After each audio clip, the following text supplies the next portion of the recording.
Denpa Kyoshi stars our main character Junichiro Kagami, who is a complete genius at physics and at the same time a hopeless otaku. He is a NEET who lives with his younger sister, and his younger sister forces him to become a teacher so he can, well, grow up. And in this anime we'll be seeing his journey of being a teacher and also being really, really lazy and only doing whatever he wants to do. I feel the calming energy. I see the darkness coming, and I'm calling you to help me set me free. Hyoka is also an anime where the main character, we can say he's lazy, but he prefers to be called someone who only does what's necessary, and if he doesn't have to do it, he won't do it.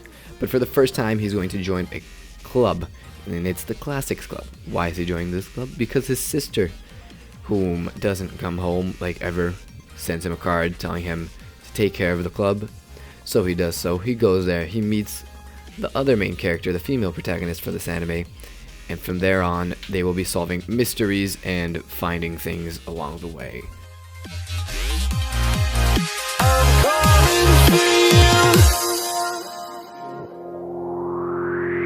By all the faith of the world in your plans, guarding your faith with the palm of your hands. I know.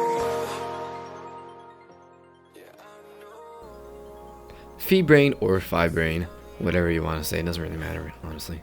Stars our main character, Kaito Daimon, who is an average high school student, except for one thing. He is a complete master of puzzles. There is no one better than him at solving puzzles.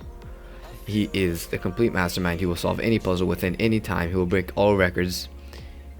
And in this anime, he'll be finding and going on slight adventures, going on slight quests, and solving impossible puzzles on this journey that we'll be accompanying him on.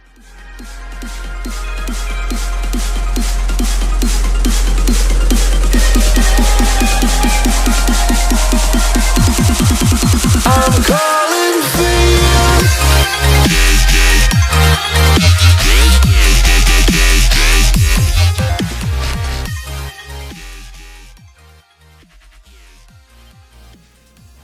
Also known as the Irregular at Magic High, stars our main character Tatsuya Shiba, and he is very mysterious. You can tell he's not weak, but he's also not strong, or so we think.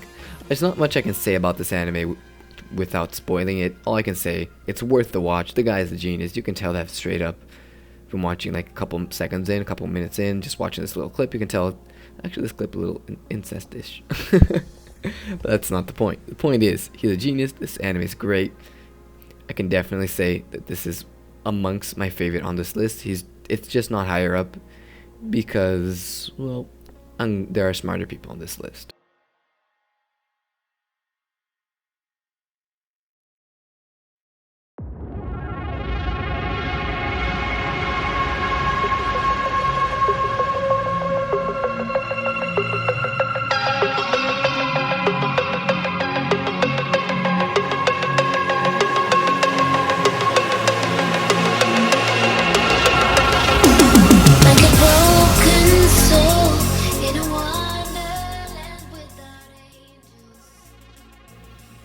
Classroom of the Elite is an anime where students gather at a school made by the government, where the government will pay you and fund you.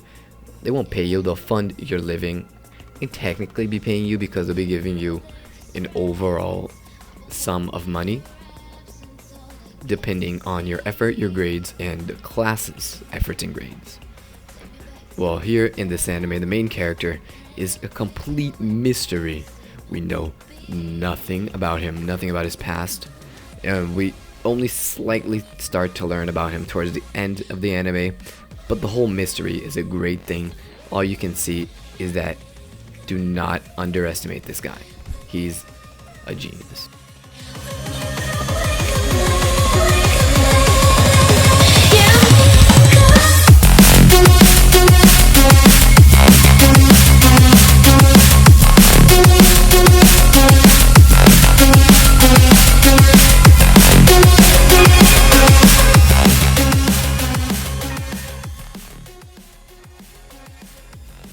No Game No Life is an anime about two siblings whom go by the name of Kuhaku, or blank, and they excel at absolutely every game they play. They're an urban legend about how monstrous their skill level is and how they become number one in absolutely every game they play. And they're so good and so genius at everything they can do and everything they try to do that one day they're challenged to a game of chess. They accept this game of chess, which they later on win. And upon winning, they learn that they were challenged by a god of another world, in a world where everything is solved by games. And they are then sent to this world, and they will now start their rampage. Take me back to the planet where you and I are still meant to be. 'Cause I'm in cold. When you next to me.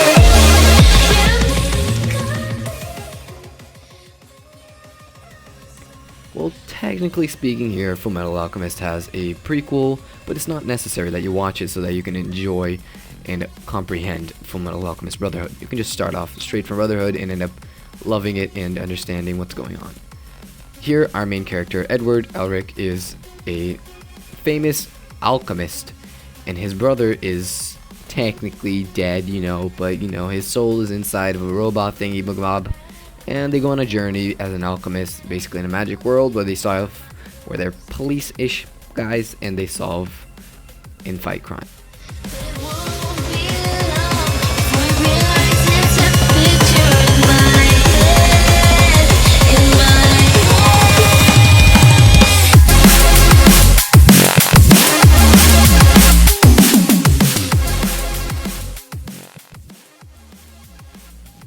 Really, if you've never watched Death Note, you're either really new to anime or you're living under a rock. Because come on, who doesn't know Death Note? It's basically like one of the founding fathers that made anime grow. Some people can argue to that, but I'm gonna say it is. Because honestly, yeah, people know anime because of Death Note and some other mainstream stuff. But this mainstream anime, it deserves its attention. It's about a guy who ends up picking up a notebook. In this notebook, if you write someone's name and think of their face, and also write the cause of death, the person will die within 40 seconds, or within the time you've given. Also, his Shinigami, which is the death god who owns this notebook, comes and accompanies him within his journey of killing and giving his justice.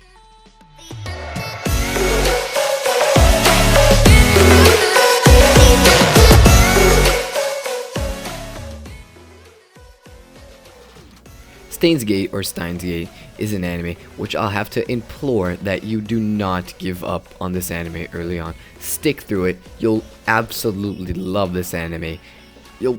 It's so good, so good. I love this anime so much. It's about technically a guy who is trying to prove and disprove time traveling at the same time, and he's trying to make his own time traveling machine. And within this we end up having a couple paradoxes. We end up having a couple split timeline situations, where basically everyone here is super smart, but the main character is indeed a genius, and indeed kind of crazy genius, But it's an overall enjoyable anime about time travel, about like a bit of science here and there. It's phenomenal. Give it a watch.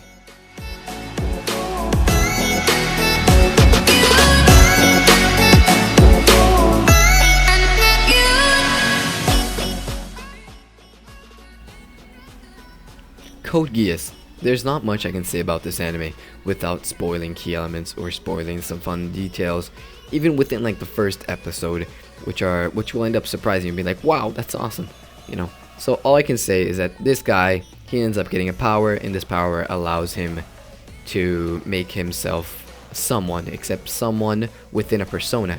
He hides his true identity, and he will be fighting for the country because the country is in a kind of revolutionary war, you could say, or just an overall revolution.